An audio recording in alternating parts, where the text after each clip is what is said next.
Good evening. आपने अक्सर सुना होगा कि भगवान को किसने देखा है। ये तो एक फेथ, श्रद्धा और अकीदे की बात है, लेकिन मैं आपसे कह सकता हूं कि मैंने भगवान को देखा है। जीते जागते, हंसते बोलते, हर खुशी, हर गम में, हर इम्तिहान, हर हाल में देखा है। और वो कोई और नहीं, मेरे बाबूजी हैं। मैं एक अनाथ था। मैंने कभी अपने माँ बाप को नहीं देखा और न ही कभी मुझे उनका प्यार मिला। लेकिन मैं यकीन के साथ ही कह सकता हूं कि अगर वो भी यहां पे होते तो वो भी मुझे इतना प्यार, इतनी मोहब्बत नहीं दे सकते थे जो कि मुझे अपने बाबूजी से मिली है। मुझे मेरे बाबूजी से बहुत कुछ मिला है, तो मैं उनसे कुछ नहीं मांग सकता, लेकिन मैं भगवान से एक चीज जरूर मांग सकता हूं कि वो अपनी दुनिया में मेरे बाबूजी जैसे लोग हमेशा बनाते रहे।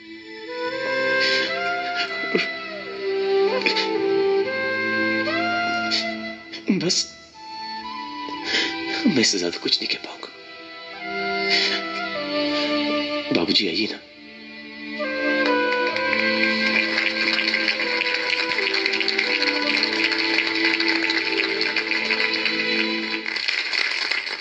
देवियों और सज्जनों, आपने मेरे बारे में अभी जो कुछ भी सुना उस पर बिल्कुल विश्वास मत कीजिएगा।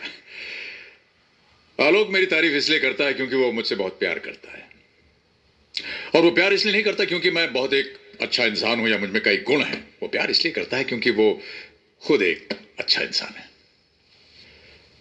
देखिए, मैं कोई लेखक नहीं हूं। लेखक तो सोच के सागर में डूब कर न जाने कैसे कैसे मोती निकाल लेते हैं। मैंने तो बस वही लिखा है जो जिंदगी ने मुझे दिखाया।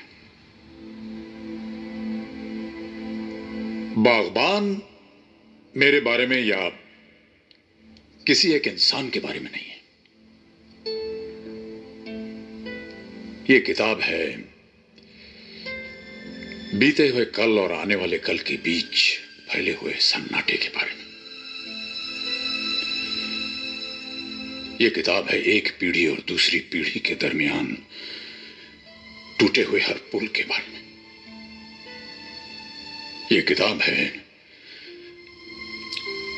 झुके हुए उन कंधों के बारे में जिन पर बैठकर कभी कुछ बच्चों ने जिंदगी के मेले देखे थे। यह किताब है कांपते हुए उन खाली हाथों के बारे में जिन्होंने अपने बच्चों के नन्हे हाथों को पकड़कर उन्हें चलना सिखाया था। यह किताब है लरसते हुए उन होठों के बारे में जिन पर कभी लोरियां थी मगर अब बरसों से खामोश।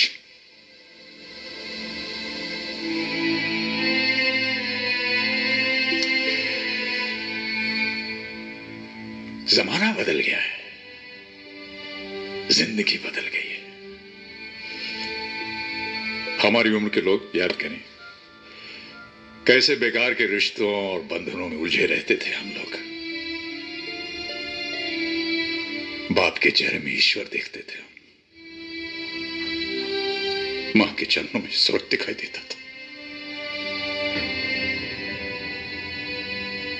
लेकिन अब लोग समझदार हो गए।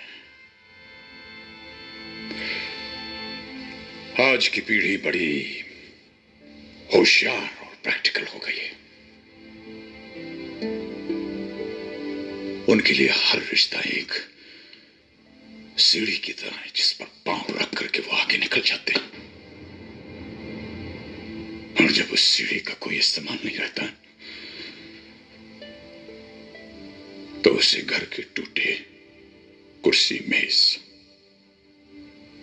टूटे फूटे बर्तन, फटे पुराने कपड़े कल के अखबार की तरह रत्ती समझकर किसी कबाड़ खाने में फेंक देते हैं। लेकिन जिंदगी सीढ़ी की तरह ऊपर नहीं जाती। जिंदगी पेड़ की तरह उगती है। मां बाप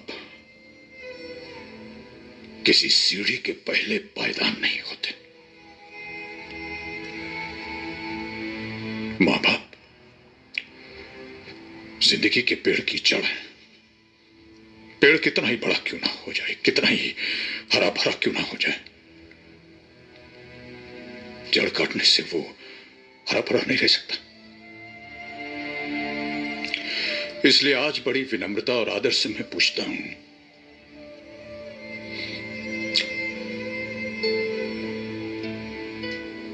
कि जिन बच्चों की खुशियों के लिए एक बाप अपनी मेहनत की पाई पाई हंसते हंसते उन पर खर्च कर देता है, वही बच्चे जब बाप की आंखें धुंधली हो जाती हैं तो उन्हें कतरा भर रोशनी देने से क्यों कतराते हैं?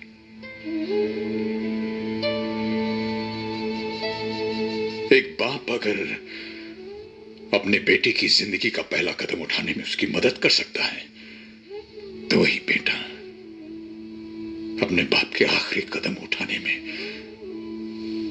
उसे सहारा क्यों नहीं दे सकता? जिंदगी भर अपने बच्चों पर खुशियां लुटाने वाले मां बाप को किस जुर्म में आंसुओं और तन्हाई की सजा सुना दी जाती है?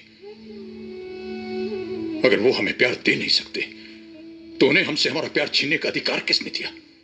क्या समझते हैं ये बच्चे कि जिन मां बाप को प्यार के बंधन में बांधकर भगवान ने एक किया है।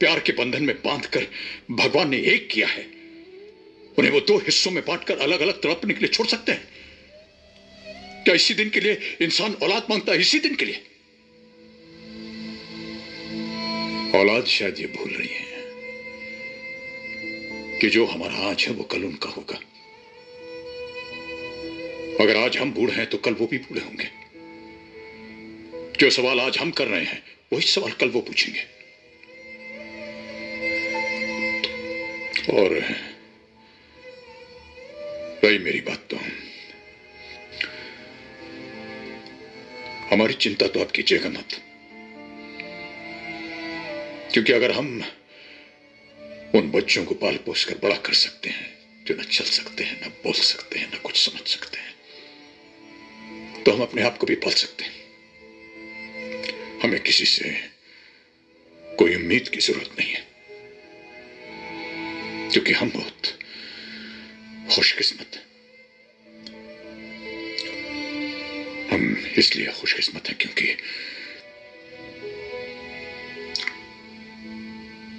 हमें जीवन ने एक ऐसा हम सफर दिया जिसके साथ चलते चलते रास्ते आसान होते गए, जिसके साथ चलते चलते उलझने सुलझती गई, और वो हम सफर है मेरी पत्नी।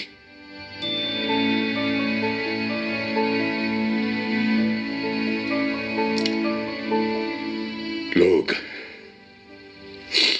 अक्सर मोहब्बत करते हैं, लेकिन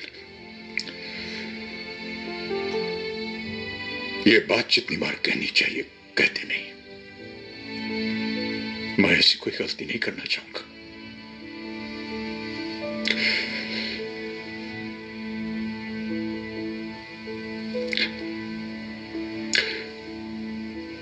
पूजा, मैं तुमसे बेहद मोहब्बत करता हूं, बेहद मोहब्बत। Thank you for being there.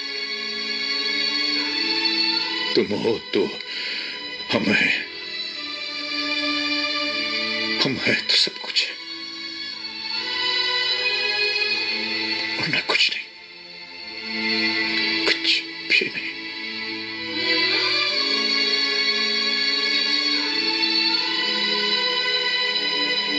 बस यही एक कहना था मुझे।